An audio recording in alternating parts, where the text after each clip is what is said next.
Assalamualaikum warahmatullahi wabarakatuh.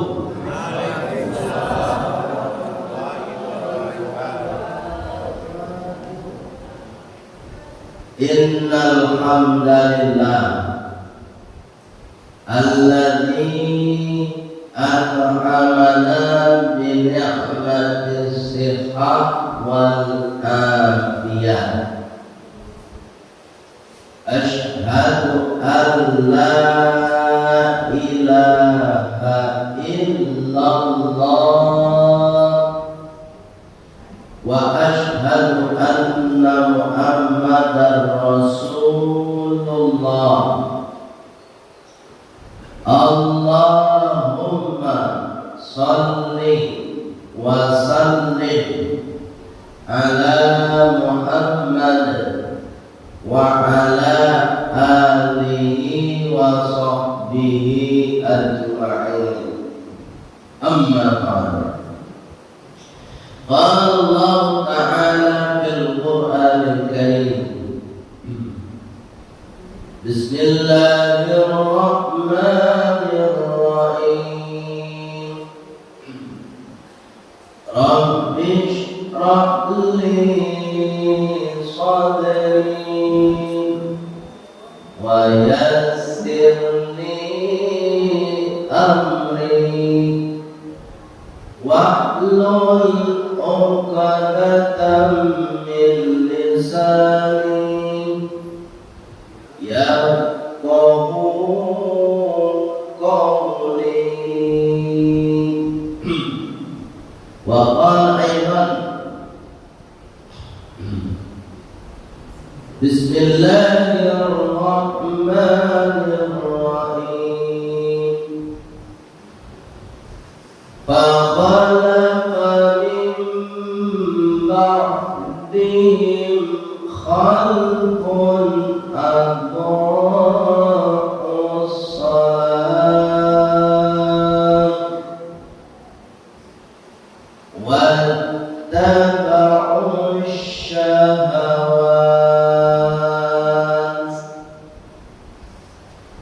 fasawfa yalqawna ghayya.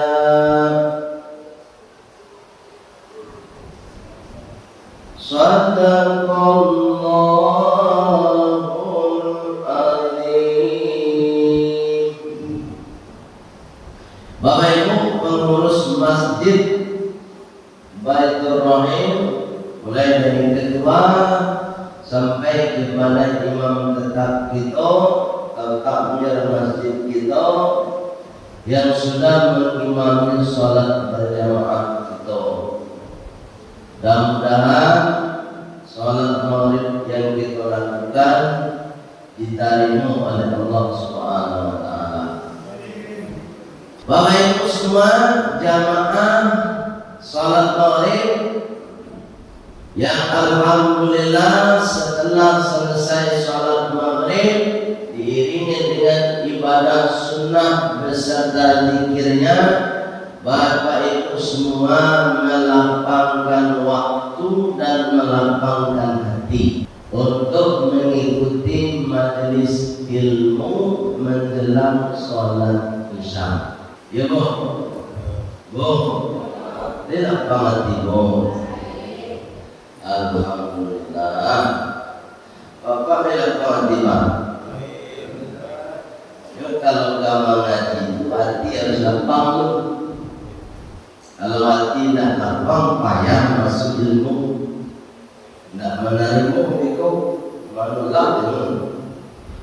Oleh sebab itu kurang lebih 30 menit sampai waktu isya masuk, kita akhiri kajian kita. Bapak Ibu dimuliakan oleh Allah Subhanahu wa Ta'ala, majelis ilmu ini kita menambah ilmu. Kalau ilmu ditambah, pamannya tambah. Ya Pak, ilmu ditambah, pamannya tambah.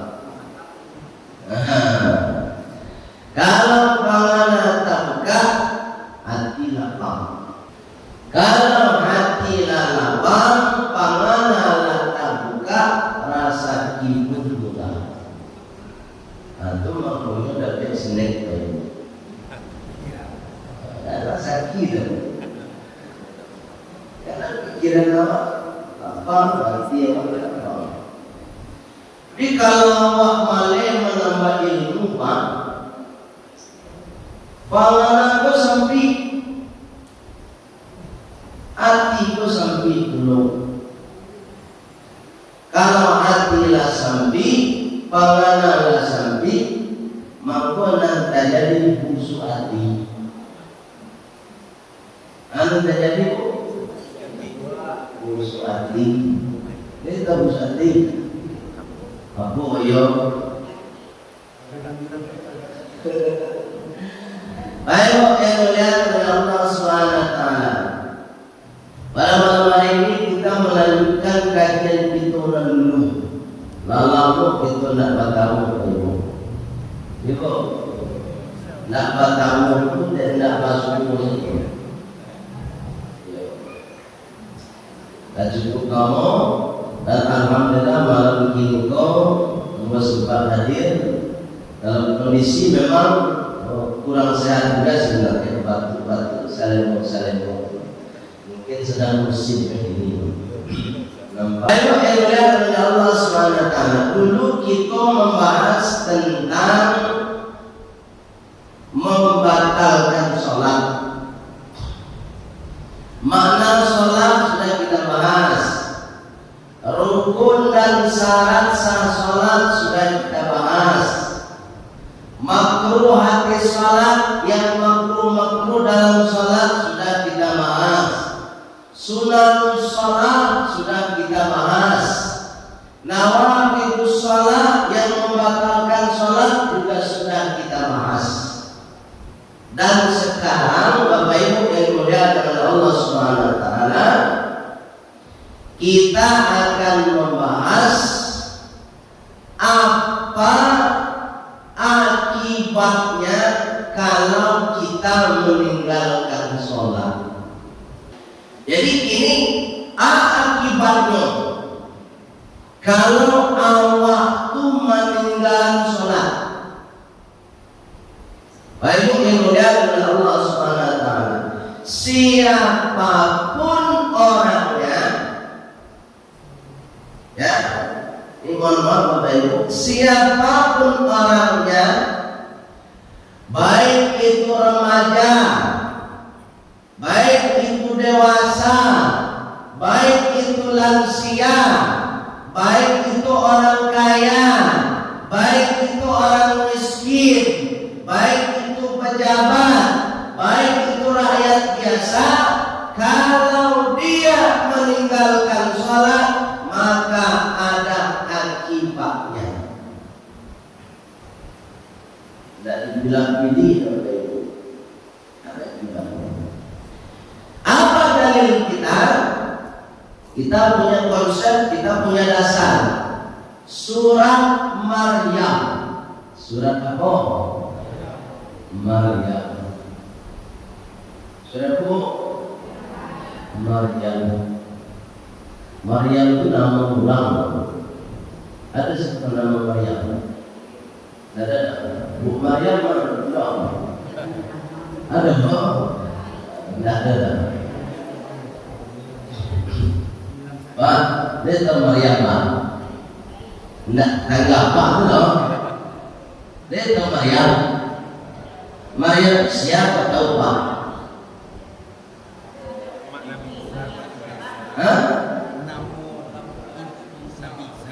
Iya, Maryam itu ibunda Nabi Isa alaihi salam.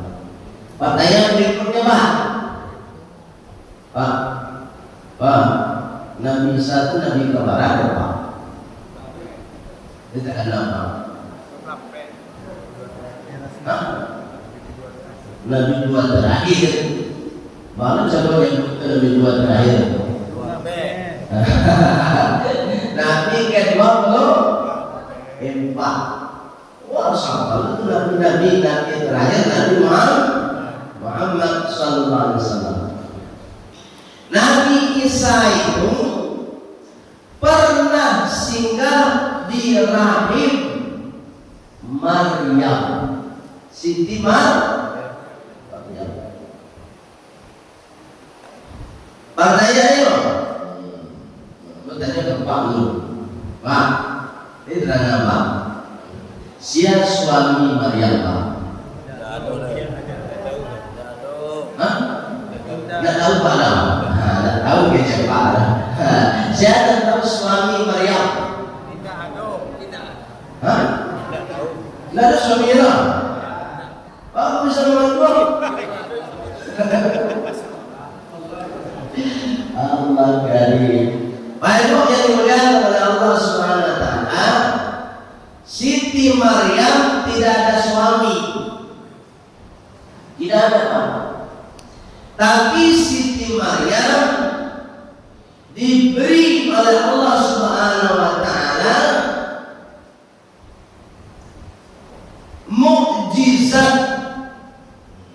atau semacam anugerah kemuliaan dari Allah, walaupun tidak bersuami. Siti Maryam mengandung. Ya Maryam ini banyak nomor itu. Ya kan? Anda tuh suami tapi mengandung. Itu Maryam milenial.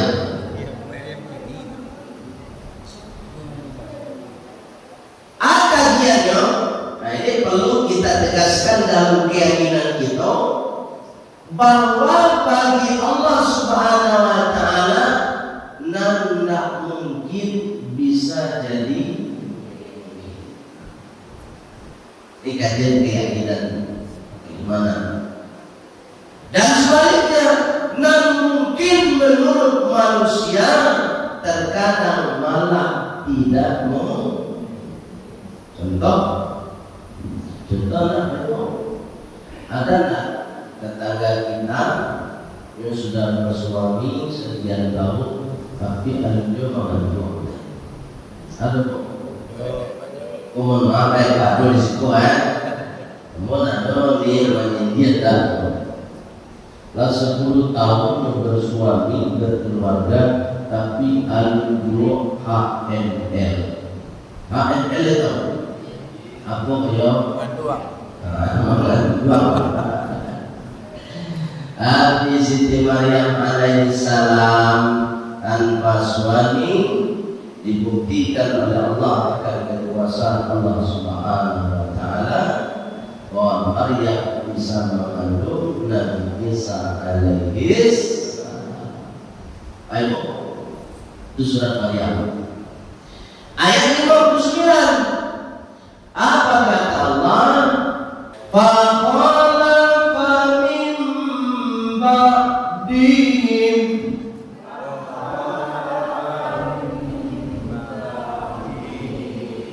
khalqun adaa'us salah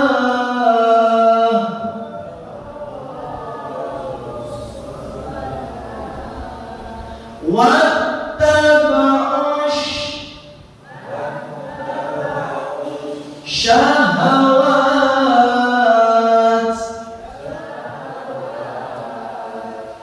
fasawfa yalqawna ghayya.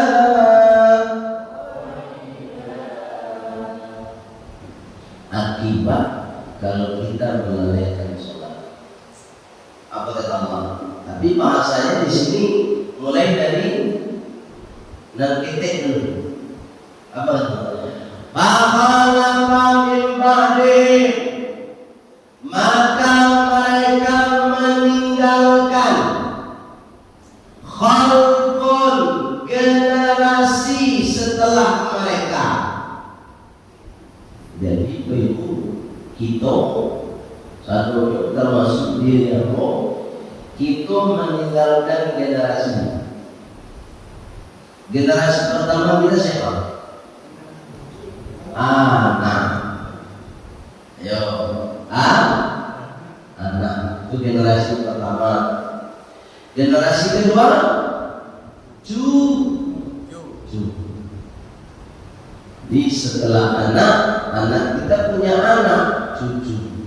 Jadi generasi pertama anak kandung kita, generasi kedua cucu kita, dan generasi ketiga setelah cucu apa namanya? Apa Pak? Cicit. Cicit. Generasi yang kita tinggalkan itu, apa kata Allah Subhanahu wa taala?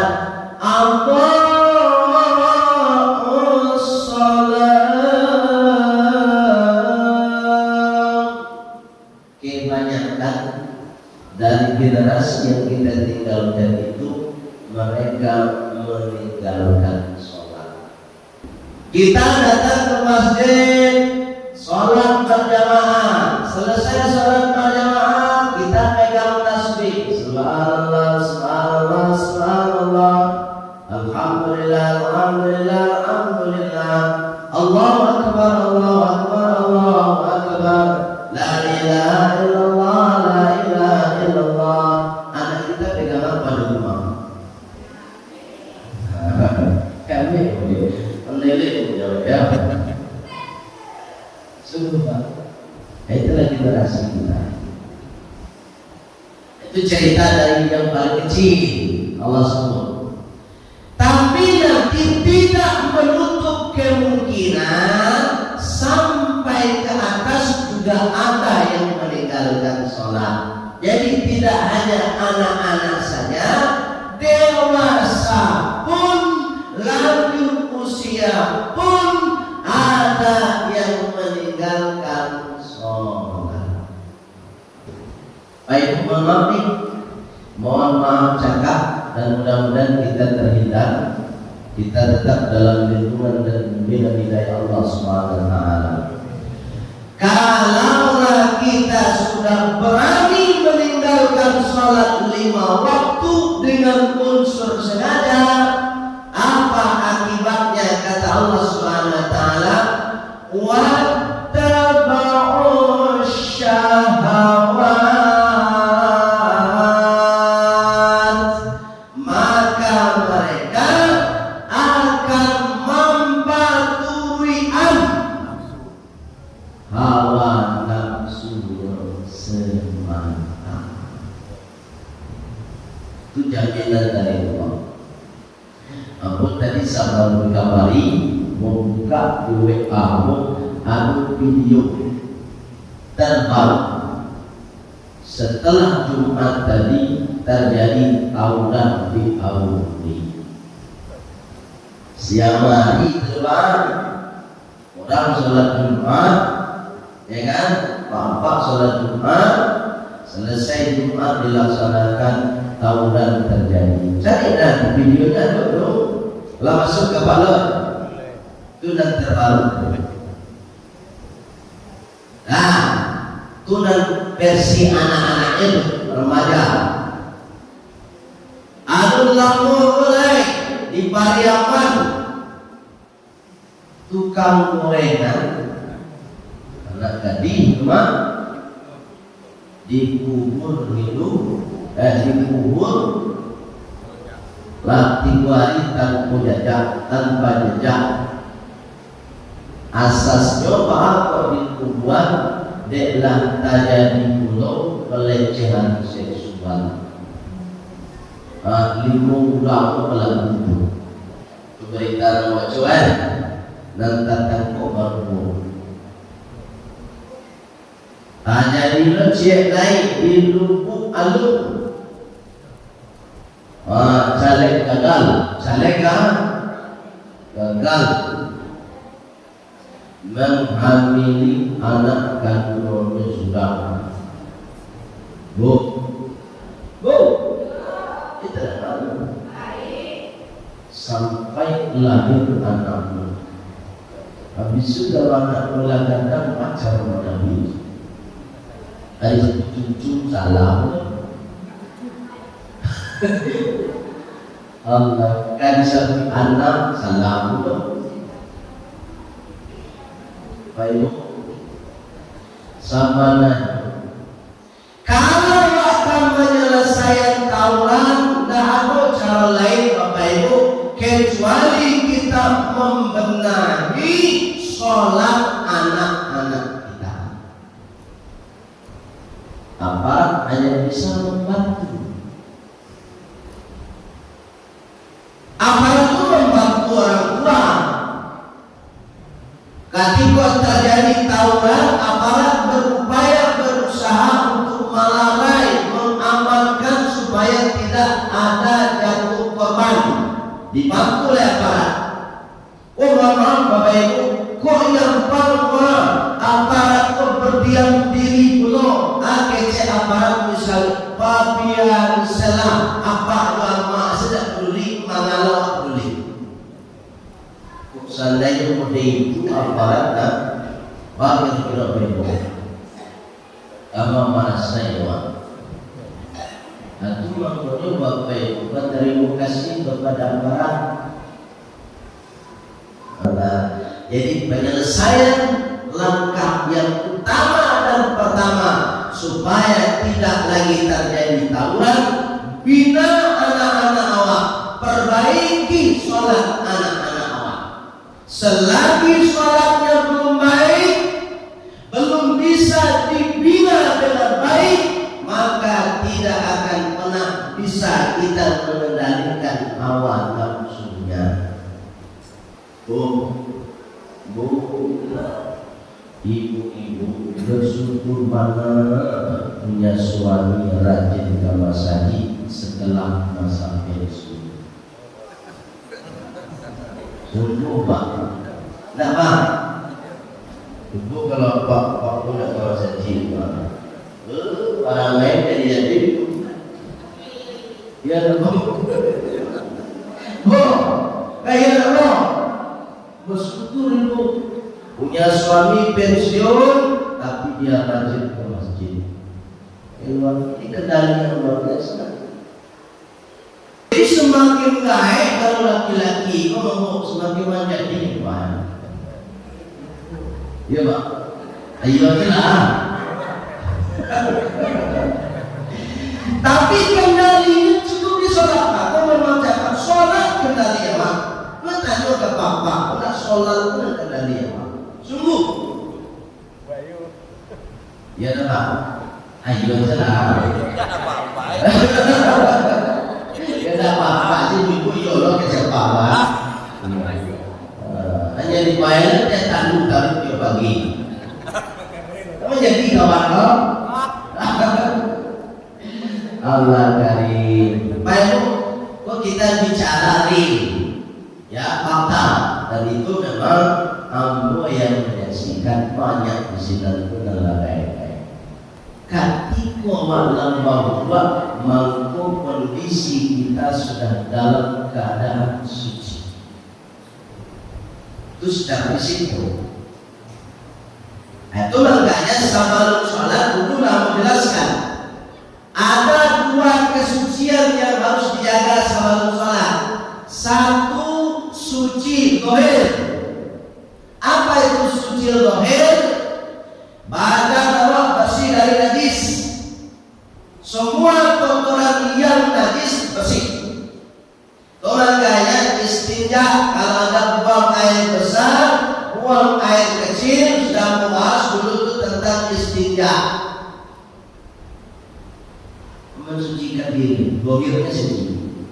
Setelah kita mensucikan diri dari yang najis, maka lanjutkan dengan mensucikan diri kita dari hadas kecil namanya bau buah.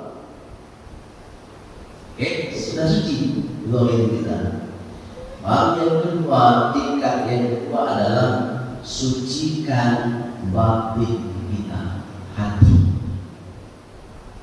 Nah, itu makanya sebelum sholat kita hatinya harus suci dulu. Suci dari apa? Yang pertama musyrik.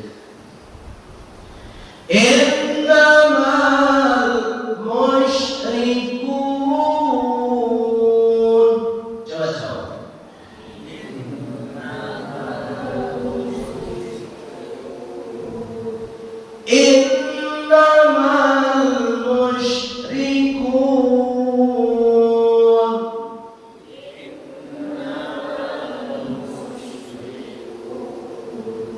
najasun.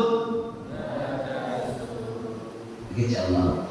Sesungguhnya orang-orang yang di dalam hatinya ada kesyirikan, maka dia najis.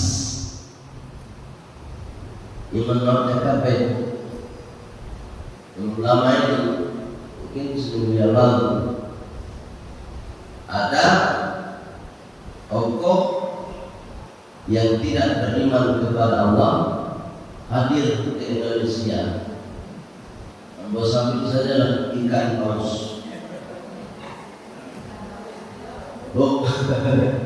Ikan pak, yang kamu kan merah, kamu ikan paus. Datang ke Indonesia disambut meriah oleh tokoh agama Islam. Ambo cari itu satu persatu tokohnya, mulai dari profesor sampai sarjana. Allah karim. Mereka mengemukakan dalih masing-masing, bukan dalil ya, dalih masing-masing. Asasnya toleransi. Coba.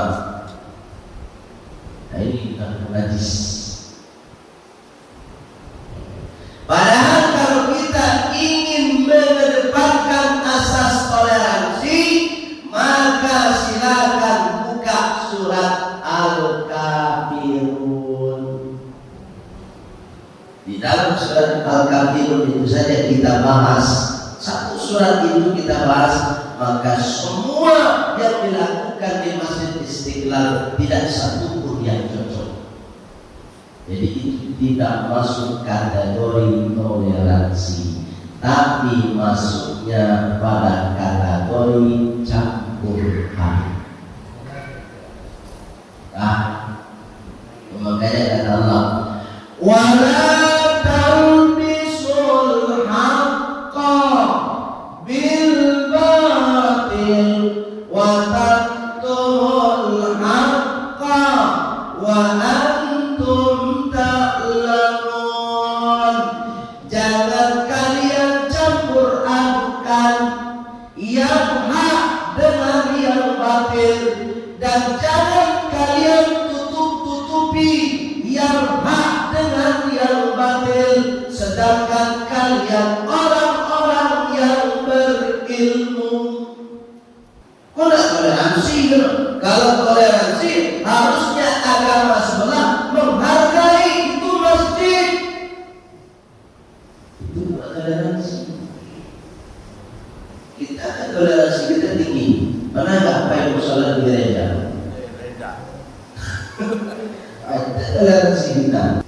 Karena sebenarnya kasihan, dipaksakan mengeluarkan dalil, dipaksakan mencari hadis-hadis supaya membenarkan yang salah dan menyalahkan yang benar.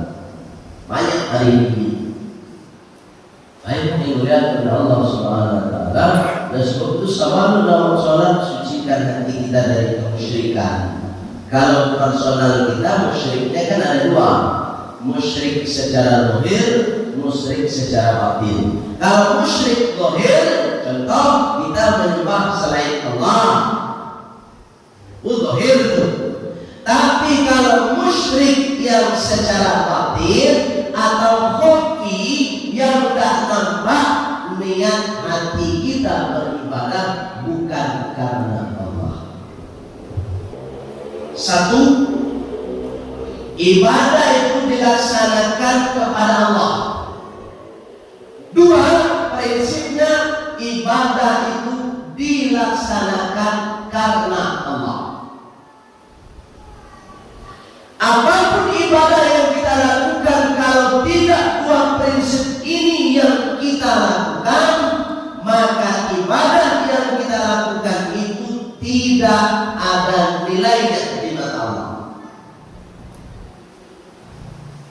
Itu zakat kita lakukan karena kita patuh akan perintah Allah. Niat kita berzakat karena Allah. Sholat kita lakukan karena itu perintah Allah. Niatnya karena Allah. Sekalipun ibu berdiri tegak lurus di dalam masjid, Allahu Akbar, tapi niatnya bukan karena Allah, sekalipun ibadah sholat, maka ibadah sholatnya jadi rusak.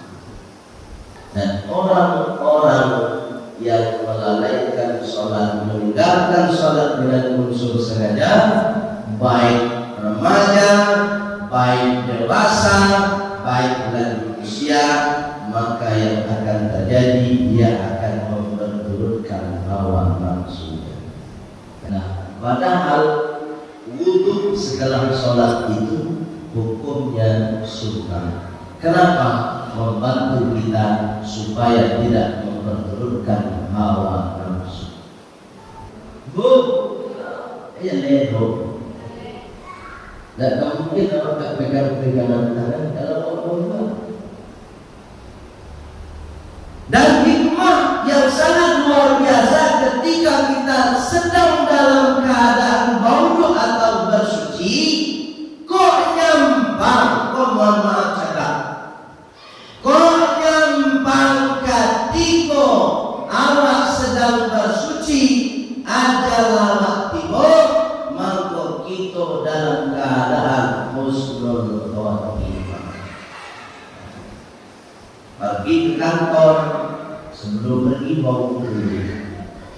Sudah mau menghadap kiblat orang. Asyhadu an la ilaha illallah wa asyhadu anna Muhammadar Rasulullah. Allahumma ij'alni minat tawwabin waj'alni minal mutatahhirin waj'alni min ibadika sholihin.